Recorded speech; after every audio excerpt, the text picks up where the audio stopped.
ભરૂચથી સમાચાર કે જ્યાં ડભોઈ ચાબડમાં એપાર્ટમેન્ટની ગેલેરીનો એક હિસ્સો ધરાશયી થઈ ગયો, જ્યાં મહાદેવ્યા ફ્લેટની ગેલેરીનો કેટલોક ભાગ તૂટી પડ્યો હતો। આ તસવીરો આપ જુઓ, બીજા માળની ગેલેરી ધરાશયી થઈ અને નીચે આ કાટમાળ પડ્યો છે।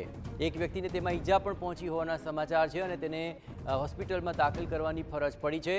સુરક્ષાના ભાગરૂપે પોલીસે ફ્લેટને હવે ખાલી કરાવી લીધો છે। ફાયર અને પોલીસે ઘટના સ્થળે પહોંચી આ મામલે તપાસ પણ હાથ ધરી દીધી છે।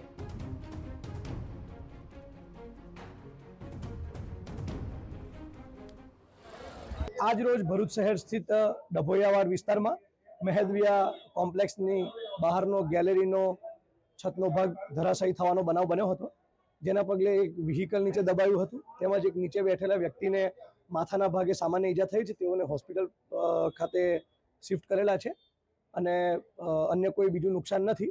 હાલમાં પરિસ્થિતિની ગંભીરતાને જોતા તમામ કોમ્પ્લેક્સના રહીશોને બહાર કાઢેલ છે। ઇલેક્ટ્રિસિટીના કનેક્શન તેમજ ગેસ કનેક્શનને બંધ કરાવવા માટેની કામગીરી હાથ ધરવામાં આવી છે।